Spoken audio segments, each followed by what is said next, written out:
if he's elected on November the 4th, we die. We will be dead. The stench of our decaying body will not be actualized for another year or two. By that time, it's over for America. America dies with us. See, Dr. King said something very profound in his I Have a Dream speech, which I think we should have called the promissory note speech.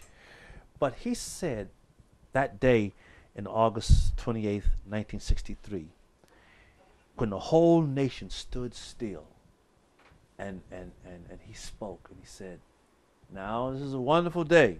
Essentially, I'm kind of paraphrasing. However, if we dissipate today and we go back to where we come from, black or white, and we go back to business as usual in America, America will have a rude awakening one day. And I never knew what that was, waiting for it, and now I'm starting to realize America is about to have that rude awakening because of Barack Obama. Win or lose the election, the issue of race between black and white will become paramount in everyone's discussion. And I want to be at the table of brotherhood. In fact, I want to get ahead of the game.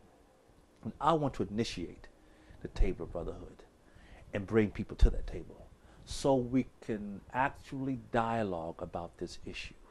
Because what America is suffering is a wound, from a sickness rather, of a wound that was never healed.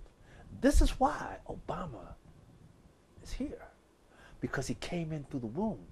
If you, it's like Jesus says, if a devil is cast out of a body and it's clean, the body's clean now, and you don't fill that body with good substance, that demon will look and say, that house is still empty.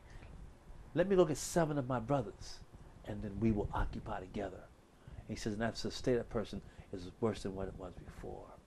And the state of America is at a point now, because of Barack Obama, this far leftist, socialist, liberal, who drinks from the fountain of Marxism.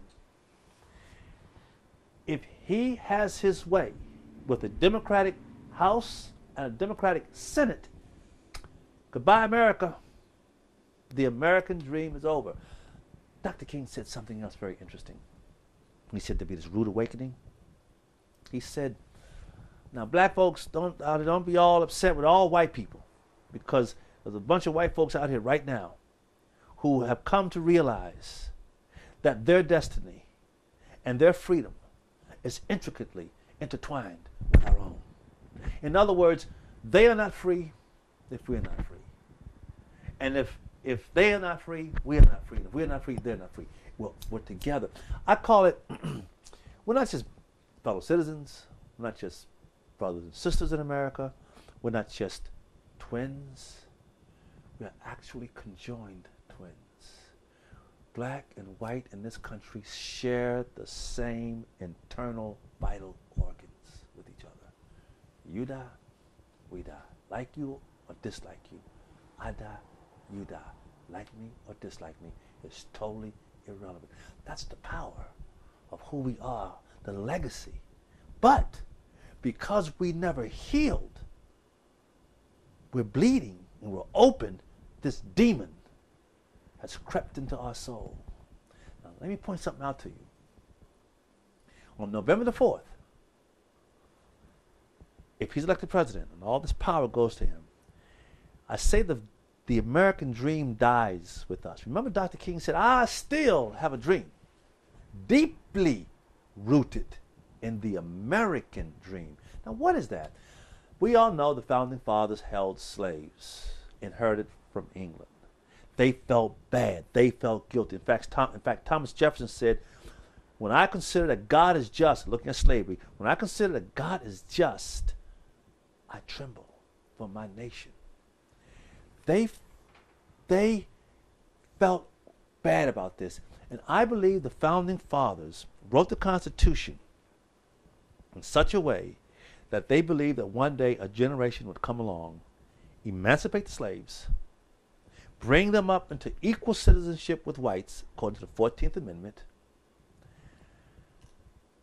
and that would be the fulfilling of the American dream. Because it says that if we can take something that was in this kind of destitution, slavery, someone, and raise them to equal citizenship, this says that we can do it for anybody, race, nationality, religion, color, or creed in America.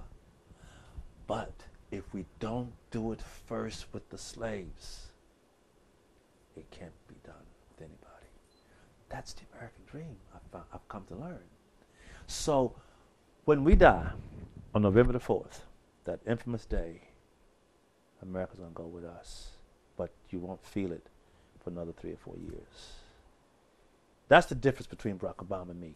And I think that I'm the cat, I'm the guy to be there on Capitol Hill to check him.